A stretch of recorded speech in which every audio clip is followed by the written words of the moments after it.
Programme health and healing के साथ मैं आपकी मेज़बान सैयदा किंजा। ग़िज़ा इंसानी ज़िंदगी की बका के लिए बहुत ज़रूरी है।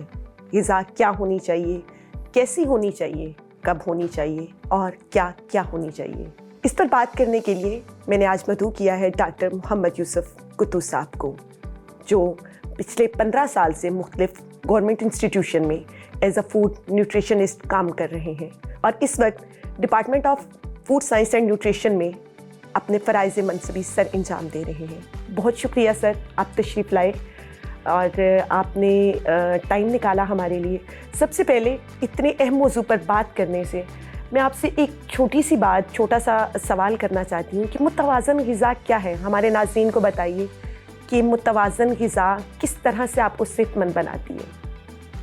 मुतवाज़न ग़िज़ा एक सिंपल अगर हम बात करें, मेरी कोशिश होगी कि हम गुफ्तगू इस अंदाज़ में करें कि हमारा जो ले मैन भी है उसको भी एक समझ आ जाए कि चीज़ों के बारे में, ग़िज़ा के बारे में, ताकि वो भी अंडरस्टैंड कर सके और वो भी अपने पे इम्प्लीमेंट कर सके ताकि वो बीमारियों से दूर। मुतवाज़न ग़िज़ा ये होती है कि ऐसी ग़िज़ा एक तो जो नेचुरल बेस हो, दूसरा वो जो आपको एनर्जी प्रोवाइड करे, ठीक, तीसरा वो जो आपको आपकी बॉडी के लिए जो एसेंशियल न्यूट्रिएंट्स रिक्वायर्ड होते हैं सही, वो आपको प्रोवाइड करें, तो वो मुतवाज़न ग़िज़ा कहलाती है। मिसाल के तौर पे जी, आप की बॉडी को रिक्वायर्ड होती है कैल्शियम, ठीक है, हम कहते हैं अडल्ट के लिए ऑलमोस्ट 1000 मिलीग्राम यानी 1 ग्राम। तो अगर आप अपनी डाइट डेली इस तरह लेते हैं कि जिससे आपको कैल्शियम की मिकदार 1000 मिलीग्राम वो मिल रही है, तो इसका मतलब ये है कि वो आप मुतवाज़न ग़िज़ा में। इसी तरह जितने न्यूट्रिएंट्स होते हैं जो बॉडी के लिए ज़रूरी होते हैं वो आप डेली बेस पे जितने चाहिए होते हैं वो अगर ले रहे हैं उतनी मिकदार, तो वो मुतवाज़न ग़िज़ा है। वो मुतवाज़न ग़िज़ा है और यही सफ़र मुतवाज़न ग़िज़ा से सेहतमंद ग़िज़ा की तरफ जाता है जी। हम कह सकते हैं कि हम मुतवाज़न ग़िज़ा अगर ले रहे हैं तो हम सेहतमंद ग़िज़ा की तरफ अपने सफ़र को जारी किए हुए हैं। इसके साथ सर अगर हम बात करें, आप कह रहे हैं कि एनर्जी मिल रही है आपको ग़िज़ा से, आपकी ग़िज़ा मुकम्मल है तो आप एनर्जेटिक हो रहे हैं, आप सेहत की तरफ जा रहे हैं, तो दूसरी तरफ जो प्रोसेस्ड ग़िज़ा है उसके बारे में क्या कहेंगे? नेचुरल फूड और प्रोसेस्ड फूड जो है वो हमें किस तरह से, क्या प्रोसेस्ड फूड हमारी लाइफ के लिए बेहतर है या नहीं है? एक इस सवाल से पहले एक छोटी सी मैं बात बता दूँ। मुतवाज़न ग़िज़ा में आगे 2 किस्में समझ लें आप, कि एक होती है कि हम जिसको कहते हैं कि ओवर डाइट और लो डाइट। ये भी थोड़ा सा समझ, हम लोग कहते हैं कि हमें इतना मिल जाए कि हम खा लें ताकि शायद बाद में ना मिल सके, ठीक है, तो वो आपकी ओवर डाइट में चला जाता है और फिर वो आपको मुख्तलिफ़ किस्म की बीमारियों का सामना करना पड़ जाता है। मिसाल के तौर पे आपको ओबेसिटी की प्रॉब्लम हो सकती है, आपको दिल की बीमारियों का मसला हो सकता है, कोलेस्ट्रॉल वगैरह, तो इस तरह मुख्तलिफ़ किस्म की बीमारियों का सामना करना पड़ सकता है। लेकिन आप अगर मुतवाज़न ग़िज़ा से कम ग़िज़ा ले रहे हैं दिन में, जिस तरह हमारे यहाँ चूँकि गरीब तबका वो ज़्यादा अफोर्ड नहीं कर सकता, ठीक है, तो उसकी लो डाइट होती है, तो उस सूरत में फिर भी आपको डेफिशिएंसी की सूरत में, न्यूट्रिएंट्स की जो डेफिशिएंसी होती है उस सूरत में भी आपको बीमारियों का सामना करना पड़ जाता है, फेस करना पड़ता है इन मामलात को, तो वो फिर अलग मसला है। अब दूसरी बात जो आपने पूछा है कि प्रोसेस्ड फूड और जो नेचुरल फूड है इसमें क्या डिफरेंस है, इसमें भी आप ये समझ लें कि कुछ चीज़ें ऐसी होती हैं कि जो नेचुरल होती हैं हमारी, मिसाल के तौर पे आपकी सब्जियां वगैरह, जी बिल्कुल, अब आप उसको या तो एज इट इज़ कंज्यूम कर लें, लेकिन वो नेचुरल रहेंगे। लेकिन अगर आप उनकी प्रोसेसिंग करते हैं, प्रोसेसिंग से मुराद कि आप उनको उनकी कैनिंग कर देते हैं, उनके स्टेरिलाइजेशन कर देते हैं, उनको कैनिंग पैक कर देते हैं, उनके यानी जिस अचार की सूरत में हो गया, या आप उसको प्रिजर्वेटिव ऐड करके उसको फिर सेव करते हैं। समटाइम कोई केमिकल्स भी यूज़ हो जाते हैं, केमिकल्स उसमें यूज़ होते हैं, एडिटिव्स यूज़ होते हैं, तो वो फिर नेचुरल ऑलमोस्ट नहीं रहती, वो प्रोसेसिंग में चली जाती है। एक ये हो गया। दूसरा कि कुछ ऐसी चीज़ें जो हम फास्ट फूड जिस तरह कह रहे हैं, जंक फूड हो गया, फास्ट फूड हो गया, ठीक है, तो वो भी आपके प्रोसेस में आ जाती है। और ये आप सिंपल समझ लें कि ऐसी फूड जो आप इंडस्ट्री में से गुजार के उसको लेके आते हैं या जो इंडस्ट्री से प्रोड्यूस हो रही है, तो वो नेचुरल नहीं रहती, वो नेचुरल फिर नहीं रहती या प्रोसेस्ड फूड में चली जाती है। तो उसमें हमारी ग़िज़ाइयत में कमी आती है। बिल्कुल मैडम, उसमें कई प्रॉब्लम्स फेस करनी पड़ सकती हैं। अच्छा। अब प्रोसेस फूड में बाद दफ़ा ये होता है कि आपकी जो प्रोसेस फूड है, मिसाल के तौर पे फास्ट फूड, चूँकि हमारे यहाँ ज़्यादा इसका रुझान है फास्ट फूड या जंक फूड, तो इसमें अब प्रॉब्लम ये फेस करनी पड़ती है कि उसमें शुगर कंटेंट ज़्यादा होता है।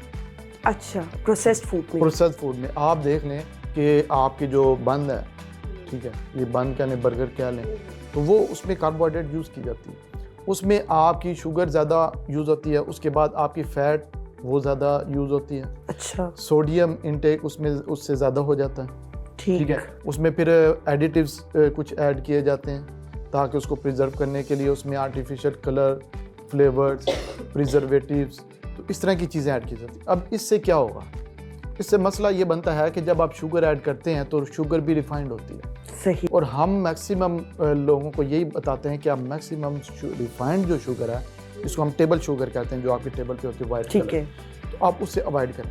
अब जब वो ज़्यादा होगी तो वो और फास्ट फूड भी दूसरा ये है कि वो ज़्यादातर मैदे की बेस पे होते हैं, बिल्कुल ऐसे, वो भी कार्बोहाइड्रेट्स में ही आते हैं, पॉलीसेकेराइड या स्टार्च की सूरत में, तो वो भी एक प्रॉब्लम है।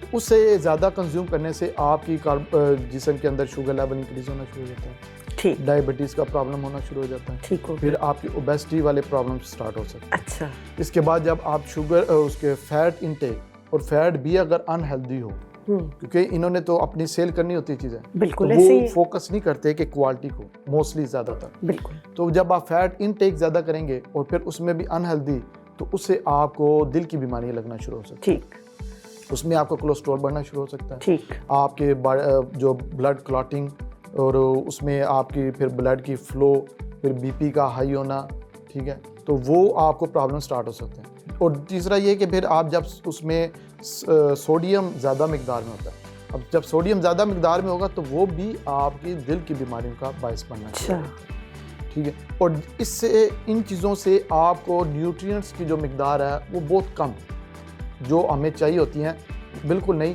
बहुत कम मिलती हैं, तो इसलिए हम कहते हैं कि प्रोसेस्ड फूड से आप मैक्सिमम अवॉइड करें। लेकिन हमारे यहाँ चूँकि वो कह लें कि ज़ुबान का एक चस्का भी होता है, बिल्कुल, ठीक है, तो हम जब तक वो खा न लें तो हमें सुकून भी नहीं, बिल्कुल ऐसे ही, तो उससे अब उसका फिर ये हम कहते हैं कि आप इसको ना ओकेजनली कर लें, ठीक है। अगर करना है, आप समझते हैं कि नहीं आप टू बी सम एक्सटेंट, हाँ, कि आप अपने पे कंट्रोल नहीं है, तो फिर उसका हाल ये होता है कि आप इसको ना किसी मौके पे कर लें, कि यानी आप क्या लें कि महीने में चलें कोई एक दफ़ा कर लिया, या 15 दिन में कभी एक दफ़ा, तो इस तरह आपने मैक्सिमम उसको अवॉइड करने की कोशिश करनी है। सर मतलब हम ये कह सकते हैं कि जब हम प्रोसेस्ड फूड जो भी एक्स्ट्रा यूज़र है, एक्स्ट्रा ईट कर रहा है, उससे बहुत सारे मसाइल, बहुत सारी बीमारियों का सामना करना पड़ेगा, और ख़ास करके अगर कोई शुगर का मरीज़ है तो उसे प्रोसेस्ड फूड से निजात हासिल करनी है। कोई बीपी का मरीज़ है तो, या ख़ास तौर पे जिसे कोई ब्रीथिंग का इशू है या हार्ट का इशू है, या आपके जो खून का जो सेटअप है वो कंट्रोल नहीं हो रहा, उसमें क्लॉटिंग आ रही है, तो वो फिर प्रोसेस्ड फूड से उसे अवॉइड करना चाहिए बेसिकली। अच्छा, इसके साथ अगर सर हम बात करें इसी के साथ तीसरी चीज़ की, मैं अगर इस क्राइटेरिया को देखूं तो मुझे लगता है कि हम खुराक को 3 हिस्सों में आज के दौर में, क्योंकि अब जिस तरह से जंक फूड का ज़माना चल गया है और जगह जगह पे आपको आउटलेट्स मिल रहे हैं, आपको हर जगह पे मतलब नेचुरल फूड से ज़्यादा वो चीज़ें जो आपको आइटम्स दस्तयाब हैं, तो मैं फिर इन्हें 3 हिस्सों में डिवाइड कर रही थी जब मैं सोच रही थी इस हवाले से कि एक हमारी नेचुरल फूड है, एक हमारी प्रोसेस्ड फूड है, और एक अब हमारी जंक फूड है। मतलब मुझे ये लगता है कि आप अपनी माहिराना राय से ज़रा ये बताइए, आप क्योंकि इस सारी फील्ड में हैं, कि इन तीनों फूड्स, नेचुरल फूड की तो बात ही अलग है ना, इन दोनों फूड में ज़्यादा हमारे लिए जो मसाइल पैदा हो रहे हैं वो जंक फूड से हो रहे हैं या प्रोसेस्ड फूड से हो रहे हैं? मैडम दोनों आप समझ लें, जंक फूड या प्रोसेस्ड फूड ये ऑलमोस्ट बहन भाई हैं। अच्छा, ठीक है, तो आप जितना आप अवॉइड कर सकते हैं ना, दोनों से अवॉइड करें, वो आप सबसे बेहतर है, नेचुरलिटी की तरफ आए। अब मैं आपको एक एग्जांपल देता हूँ। जी जी।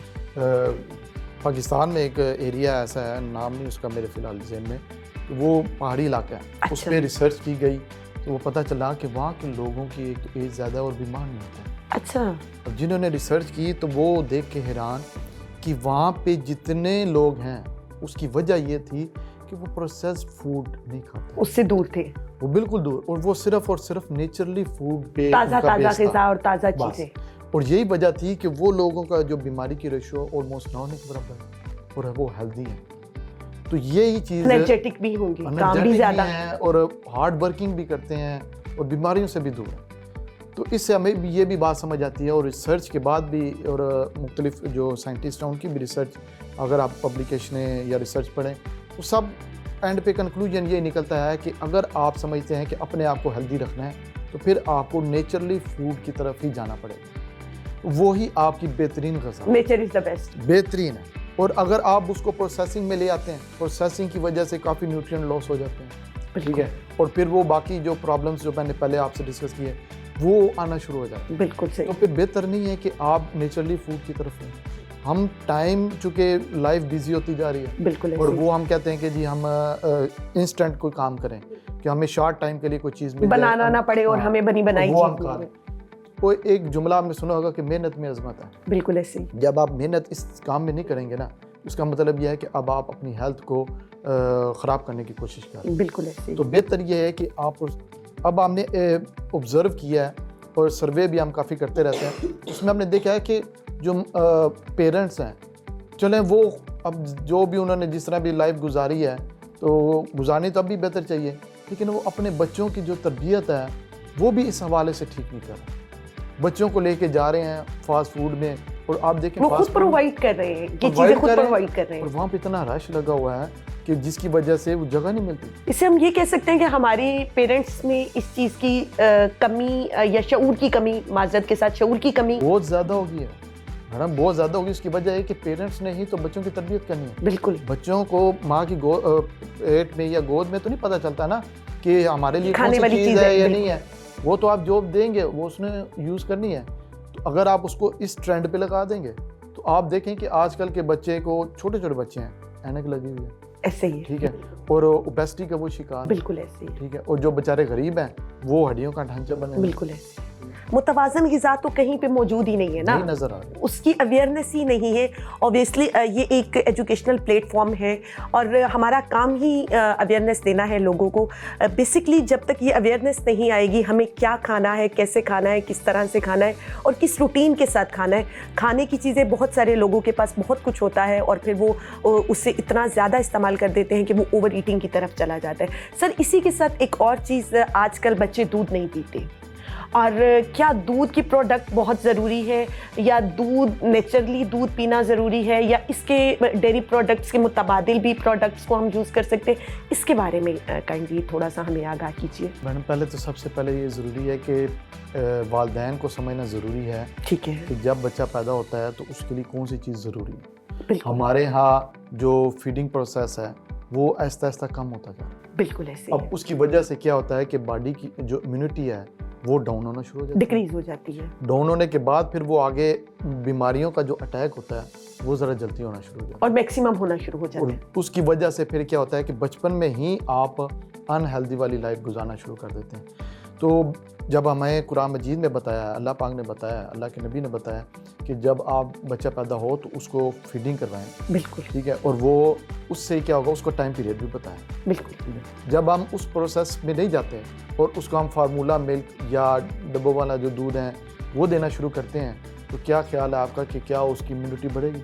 बिल्कुल भी नहीं बढ़ेगी। कंपनियां तो कहती रहती हैं कि इसमें ये बेनिफिट्स ये, लेकिन जो दूध, वो बेसिक दूध है, वही हम कहते हैं कि बच्चे के लिए मुकम्मल ग़िज़ा है। बिल्कुल ऐसे, ठीक है, उसमें बहुत सारी इम्यूनिटी इन्हांसर चीज़ें होती हैं, वो आपकी डाइट, उस वक्त की डाइट के लिए हेल्दी होती है। आपका जो स्टमक है वो उसको बिल्कुल बेहतरीन रखता है, वो नेचुरल जो मिल्क है। तो उससे ये होगा कि आपके जो, अगर बचपन में ही आप आर्टिफिशियल चीज़ें लेंगे और आपका अगर स्टमक डिस्टर्ब हो गया, और आपको पता है कि स्टमक की रिकवरी को भी बड़ा टाइम लगता है, बहुत टाइम लगता है, और अगर स्टमक डिस्टर्ब हो जाए तो बॉडी के सारे ऑर्गन मुकम्मल काम करना वो रुक जाते हैं, कम कर देते हैं, उनकी एफिशिएंसी कम होनी शुरू हो जाती है, तो वो प्रॉब्लम फिर फेस करनी पड़ेगी। और अगर आप थोड़ा ऑब्जर्व करें तो हमने तो देखे हैं कि आजकल के जो बच्चे हैं ज़्यादा हार्ड वर्किंग नहीं कर सकते, कभी आपने ऑब्जर्व किया।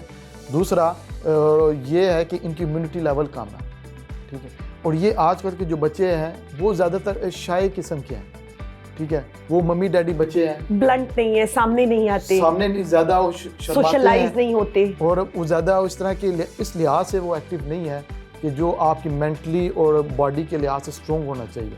जिस तरह के पहले आप देखें ना, गरीब का बच्चा वो मिट्टी में भी फिरता रहता है, बिल्कुल ठीक है, और गंदगी में फिरता रहता है, वो बीमारियों का शिकार वो कम होता है, हालांकि गलत है, लेकिन क्या है कि उसकी इम्यूनिटी डेवलप हो चुकी होती है। बिल्कुल। और लेकिन जो हमारे यहाँ बच्चे हैं उसको हमने बिल्कुल रिजर्व कर दिया है, फास्ट फूड की तरफ ले गए हैं और नेचुरल फूड से हमने बिल्कुल हटा दिया है। बच्चा है कि वो फिजिकल एक्टिविटीज़ करे तो उसको हमने मोबाइल दे दिया। बिल्कुल ऐसे। मोबाइल की वजह से उसकी आंखें मुतासर होना शुरू हो रही हैं, तो ये प्रॉब्लम फिर उसको अब फेस करनी पड़ रही है। सही। तो वो अब ज़्यादा मेहनती या ज़्यादा हार्ड वर्किंग वाली कंडीशन में जाना पॉसिबल नहीं हो रहा। सर, इधर आप जिस तरह बात कर रहे हैं कि हमारी ग़िज़ा की वजह से हमारे बच्चे जो हैं वो डिस्टर्ब हो रहे हैं, तो कौन सी ऐसी ग़िज़ाएँ आप as a food nutritionist suggest करेंगे कि ज़हनी नशोनुमा के लिए ख़ास तौर पे, क्योंकि ज़हनी मसाइल आजकल जितनी स्ट्रेस, जितने प्रॉब्लम है और ख़ास करके during the development of child ये इश्यूज़ जो हैं वो ज़्यादा फेस करने पड़ते हैं, तो ज़हनी नशोनुमा के लिए कौन सी ऐसी ग़िज़ाएँ हैं जो बच्चे लें तो उनकी इस नशोनुमा में बढ़ोतरी का बाइस बनेंगी? उसके लिए मैडम ज़रूरी है कि बच्चों को सिर्फ़ और सिर्फ नेचुरल ग़िज़ा पे रखें। अच्छा। मिसाल के तौर पे बच्चे को आप दही का इस्तेमाल करें, दही में प्रोबायोटिक्स होते हैं। प्रोबायोटिक्स का मतलब ऐसे माइक्रो ऑर्गेनिज्म जो आपकी बॉडी की ग्रोथ, आपकी इम्यूनिटी को इन्हांस करते हैं और बहुत सारे फंक्शन परफॉर्म करते हैं ताकि आप हेल्दी रहें। ठीक है। तो वो दही के साथ आप जो खालिस दूध हो, ठीक है, वो इस्तेमाल करवाएं। बच्चों को सब्जियों पे लगाएं। बच्चों को आजकल के बच्चों को आदत नहीं बन रही कि सब्जियां जो राह फार्म में होती हैं, कच्ची सब्जियां, वो उसका इस्तेमाल करवाएं। ठीक है। जब आप बच्चे को सैलड बना के दें मुख्तलिफ सब्जियों का, अच्छा, और उसमें फिर वो मुख्तलिफ सीड्स वगैरह, जिस तरह ये लोबिया वगैरह हो गया, ठीक है, बॉयल करके कॉर्न हो गया, वो आप बॉयल करके उसका मुख्तलिफ कम्बिनेशन बना के दें। उससे क्या होगा? उससे ये होगा कि आपके जो बच्चे की जो हेल्थ है, गट्स प्रॉब्लम, वो नहीं होंगे। अच्छा। बच्चे के जो एंटीऑक्सीडेंट मटेरियल जो हमें चाहिए होता है, फ्लेवोनाइड्स कंपाउंड चाहिए होते हैं हमें, अच्छा, वो उसमें सैलड में ज़्यादा मिलता है। अच्छा। उसकी वजह से फिर ये होता है कि वो बॉडी के मुख्तलिफ ऑर्गन्स को एक्टिव करना शुरू कर देते हैं। ठीक है। और उससे फिर आपकी ये जो हार्ट प्रॉब्लम या ओबेसिटी वाले प्रॉब्लम वो आपको फेस नहीं करने पड़ते। ठीक है। ठीक है। वो आपकी गट को बिल्कुल रिफाइन यानी समझ लें कि करना शुरू कर देते हैं। इसके अलावा आप बच्चे को नेचुरल जूस पे रखें। अच्छा। हम बच्चों को या बड़े डिब्बे के जूस दे रहे होते हैं, डिब्बे के जूस दे, बिल्कुल ऐसे, वो हेल्दी नहीं है, वो प्रोसेस्ड में चला जाए, वो प्रोसेस में चला गया। तो बजाय ये कि आप उसको नेचुरल जूस, गाजर आज का, चुकंदर है, उसके बाद आपके खीरा है, बिल्कुल ऐसे ही, पालक है, इनके भी जूस बनते हैं। अच्छा, पालक का जूस भी बनता है? मैडम, पालक का जूस आपकी जो समझ लें कि इम्यूनिटी इन्हांस के लिए बड़ा, आपकी लिवर की जो प्योरिफिकेशन है, अच्छा, उसके लिए भी ये यूज़ किया जाता है। तो अगर सर, मैंने तो आज तक सारे फ्रूट के जूसेस सुने थे, ये फर्स्ट टाइम आपसे मैं सुन रही हूँ कि पालक का जूस भी बनता है। मैडम बिल्कुल बनता है। आप पालक को भी पानी हल्का सा डाल के उसको ग्राइंड कर लें, फिर उसको आप छान, कच्ची पालक को, जी, कच्ची पालक को, तो वो आप उसका कम्बिनेशन बना सकते हैं, आप खीरे के साथ बना सकते हैं, बीच में थोड़ा सा अदरक डाल सकते हैं। ठीक है। और इसके अलावा आप चुकंदर, गाजर, सेब जो सब्ज़ कलर का होता है वो जूसी होता है, अच्छा, वो साथ अदरक छोटा सा 1 इंच, ठीक है, वो आप इन सब का जूस निकाल के उसको मिक्स करके आप डेली बेस पे पिएं, आपकी जिगर की डिटॉक्सिफिकेशन हो जाती है, वो ज़बरदस्त।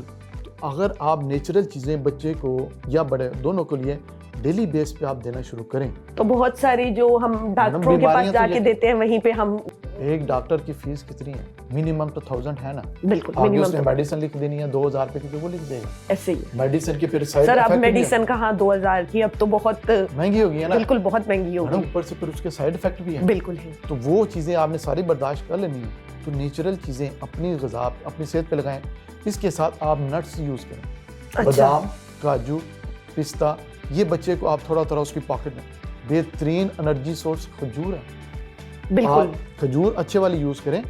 ठीक है, आप वो यूज़ करें, उससे क्या होगा कि एनर्जी आपको, बच्चे के लिए एनर्जी ज़रूरी। आजकल की जो बच्ची हैं आयरन डेफिशिएंसी होती जा रही है, सबसे बड़ी वजह। हम बच्चों को पढ़ाते हैं, उनको रोज़ाना हम कहते हैं कि आप नाश्ता करके आएं। कई बच्चियाँ ऐसी हैं जो बेहोश हो जाती हैं, वजह कि नाश्ता नहीं करके आती। प्रॉब्लम फेस कर रहे हैं ना, बिल्कुल, लेकिन कई बच्चियाँ ऐसी हैं जिनका वेट ही कम होता जा रहा है, और जिनका वेट बढ़ है वो हेल्दी नहीं है, उनके मसल स्ट्रॉन्ग नहीं है, हड्डियाँ वीक हैं। फिर हम चाय का इस्तेमाल गलत टाइम पे कर रहे होते हैं, और बहुत ज़्यादा इस्तेमाल, और ज़्यादा कर। मैडम, बहुत प्रॉब्लम है चाय की। चाय का भी इस्तेमाल मिनिमम, और वो भी एक टाइम पीरियड होता है इसका मुख्तलिफ। उसका अल्टरनेट बेहतरीन होता है कहवा। कहवा एक जड़ी बूटी है, नेचुरल जो चीज़ें होती हैं उसका उनका अरक निकल आता है पानी के अंदर। मैडम उसके इस्तेमाल से आपकी बॉडी के बहुत से ऑर्गन एक्टिव और रिफ्रेश होना शुरू हो जाते हैं। अच्छा उसमें एंटीऑक्सीडेंट फ्लेवोनाइड्स कंपाउंड बहुत ज़्यादा होते हैं। सर, अब इसी के मैं आपकी बात माजरत काट रही हूँ, मेरे जहन में बहुत सारे सवालात साथ साथ आते चले जा रहे हैं और टाइम भी शॉर्ट है। मैं कहती हूँ मैक्सिमम आपसे हम चीज़ें जो हैं वो पूछ सके। अब जैसे आपने अभी कहवा की बात की, तो हमारे प्रोसेस्ड फूड में ही, पैकेजिंग में ही हमारे पास ग्रीन टी आ रही होती है। अब उससे मैंने अक्सर देखा है कि फीमेल्स खोल कर और उसे पानी में डालकर और उबाल रही होती हैं, हालांकि वो उस बैग के अंदर मौजूद होती है। उसके बारे में आप क्या कहेंगे? सबसे बेहतर ये है कि मैडम आप ये जो चीज़ें होती हैं ना, जो कहवे के लिए यूज़ होती हैं, इसमें यूज़ क्या क्या हो सकता है? सौंफ, अजवाइन, ठीक है, ज़ीरा, दालचीनी और इसके अलावा आप तुख्म संभालू के बीज। अच्छा, ये मूड स्विंग के लिए, ख़ास तौर पे फीमेल्स के लिए अच्छा, ये बड़ी ज़बरदस्त चीज़ है। हमारी जो स्टूडेंट हैं उसकी इस पे रिसर्च भी है ज़बरदस्त। और जो ऐसे जिस तरह टाइम पीरियड्स के दौरान मूड स्विंग होना बहुत शुरू हो जाते हैं, अच्छा, तो आप उसका कहवा यूज़ करें। ज़बरदस्त। यकीन माने वो आपकी बॉडी के लिए ज़बरदस्त है, जिसको वैसे हम कहते हैं एग्नेस कास्टस, अच्छा, तो मैं सवाल उर्दू में। तो ये सारी चीज़ें आप अपने लेमन ग्रास। सर, आम मार्केट में ये मिल रहा है? मैडम सारी चीज़ें मिल रही हैं। नहीं, ये जो अभी आप ये हाँ बिल्कुल। आप अच्छा। किसी पंसार के पास चले जाएं, उसे कहीं वो दे दें। ठीक है, उसके बाद आप उसमें लेमन ग्रास के पत्ते यूज़ करें कहवे में। ये मुख्तलिफ कम्बिनेशन हैं, इसको आप मिक्स भी कर सकते हैं, 2-4 कम्बिनेशन बना के भी डेली कम से कम शाम के टाइम आप एक दफ़ा वो कहवा पी लिया करें। तो ये आपकी बॉडी के एक तो वेट को बढ़ने नहीं देता, अच्छा, दूसरा ये है कि आपकी जो इंसुलिन सिक्रीशन है और जो आपकी डायबिटीज़ कंट्रोल है, यानी शुगर लेवल जो बॉडी में, उसको कंट्रोल करने में आपको ये हेल्प करता है। आपके जो फ्लेवोनाइड्स आपको चाहिए होते हैं, आपको माइंड को खुशगवार करने के लिए भी जो चीज़ें चाहिए वो भी आपको मिलना शुरू हो जाती ठीक है। है। नेचुरल चीज़ों के जितना आप नज़दीक रहेंगे ना, वो आपके लिए उतना ही फ़ायदेमंद होगा। बहुत ज़बरदस्त सर, मेरे लिए तो बहुत सारी नई चीज़ें, हालांकि मैं खुद बहुत कॉन्शियस हूँ फूड के हवाले से, लेकिन सर आप, क्योंकि हमारा एक पढ़ा लिखा तबके के अलावा बहुत सारे वो लोग भी हैं जो शायद इन टर्म्स को नहीं जानते, इन अल्फाज को नहीं जानते जो एकेडमिक लैंग्वेज है। आपने बड़ा 2-3 से ज़्यादा दफ़ा लफ्ज़ इस्तेमाल किया ओबेसिटी, इसके बारे में थोड़ा सा बता दें ताकि जो सुनने वाले हैं, जितना प्रीवियस प्रोग्राम में आपने ओबेसिटी का लफ्ज़ इस्तेमाल किया, अब सुनने के बाद उन्हें पता चल जाए कि बेसिकली ये क्या है और इसका ग़िज़ा के साथ क्या ताल्लुक है। ओबेसिटी कहते हैं मोटापे को, कि आपका बॉडी का जो एज, आपकी जो हाइट, उसके मुताबिक आपका वेट कितना होना चाहिए। जब आपका वेट उससे ज़्यादा होना शुरू हो जाए, इट्स कॉल्ड ओबेसिटी। तो वो उसमें भी फिर टाइप्स होती हैं। तो आप हम कहते हैं कि वेट ज़्यादा है, ठीक है, ठीक है। ओबेसिटी मिसाल के तौर पे आपकी 22 BMI, ठीक है, ठीक है, मैक्सिमम इतनी होती है 18 से 22, ठीक है, ठीक है। अब ये थोड़ी रेंज वेरी भी करती हैं अकॉर्डिंग टू एशियन और पाकिस्तानी या इस तरह के। अच्छा, अब 22 से जब आपकी BMI, बॉडी मास इंडेक्स, वो कम्बिनेशन होता है वेट और हाइट का, ठीक है, अगर उससे ज़्यादा होना शुरू हो जाए तो हम कहते हैं ओवर वेट ज़्यादा है, ओवर वेट है। फिर वो उसके बाद अब उससे भी मज़ीद ज़्यादा होना शुरू हो जाए 22 से, फिर वो क्या है, उसकी रेंज है कि आपकी निकल 24, अच्छा, ओवर वेट होना है। फिर वो उससे 24 से ऑनवर्ड आगे 30 तक आगे बढ़ती चली जाए तो फिर वो हम कहते हैं ओबेसिटी 1, ओबेसिटी 2, ओबेसिटी, अच्छा, इस तरह के वो लेवल्स हैं। 30 तक, 32 तक भी पहुंच जाते हैं। अच्छा, वो इसका मतलब ये है कि आपने जो आपकी लाइफस्टाइल है वो डिस्टर्ब है, या आपने अपने आप पे जुल्म खुद किया है। खुराक की सूरत में अल्लाह पाक आप पे जुल्म नहीं करते, ये बात हम समझ लें। जो भी करते हैं हम अपने लिए ऐसे खुद करते हैं। और उसकी वजह क्या बनती है? वजह ये बनती है कि जब आप एक्सेसिव मिकदार में रिफाइंड शुगर अच्छा, वो आप ले लेते हैं, और या कार्बोहाइड्रेट्स उसका इंटेक ज़्यादा करते हैं। होता क्या है, एट दी एंड जो एक्सेसिव कार्बोहाइड्रेट्स या शुगर जिसे कह लें हम, वो बॉडी में जब ग्लाइकोजन की फॉर्म में स्टोर होती है ना, उसके बाद जो बच जाती है, फिर वो आपकी एडिपोज टिश्यूज में फैट की सूरत में जमा होना शुरू हो जाता है। अच्छा, एक तो शुगर से ये हो गया, दूसरा आप लेते हैं फैट, वो भी आपकी जब नॉर्मल से ज़्यादा हो जाए तो फिर वो आपकी एडिपोज टिश्यूज में जाके स्टोर होना शुरू हो जाता है। अच्छा, वो वेट बढ़ना शुरू हो जाता है आपका, ऑटोमेटिकली इंक्रीज होता चला जाए। और प्रोटीन एट दी एंड अगर वो भी ज़्यादा मिकदार में ले तो वो फिर आपके मसल्स की सूरत में वो भी इंक्रीज होना ठीक ठीक आपका ठीक, वेट नॉर्मल से बढ़ना शुरू हो जाता है। इसकी एक और वजह भी है कि आप जब खा पी के बैठ जाएं, कंज्यूम ना करें उसे। सुन्नत अमल है कि खाने के बाद कम से कम 40 कदम चलें।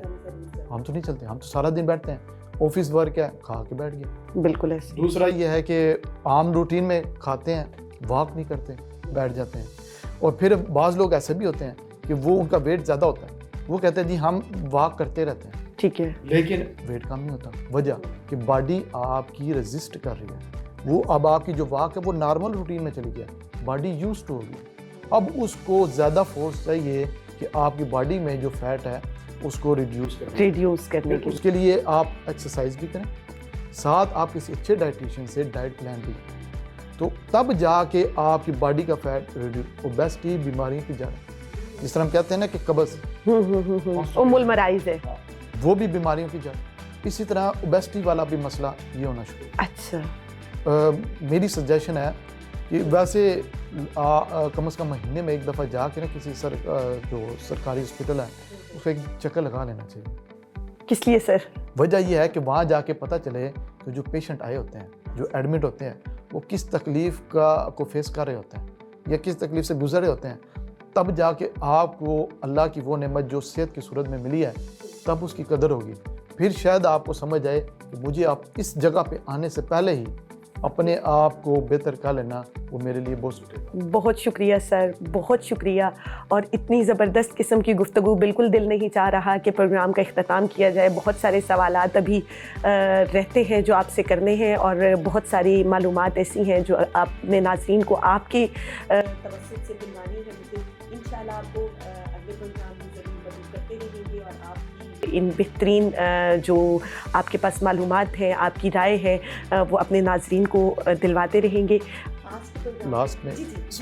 लास्ट में एक लाइन मैसेज की तौर पे कि या समझ लें कि मैसेज ऑफ द डे, कि जितना आप नेचर के नज़दीक रहेंगे उतना ही आप बीमारियों से दूर रहेंगे। अब आपको ये समझना है कि नेचर क्या है।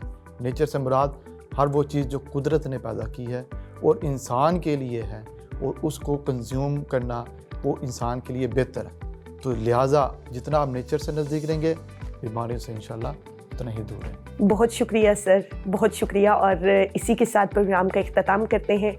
मिलते हैं अगले प्रोग्राम में। अल्लाह ने के बाद।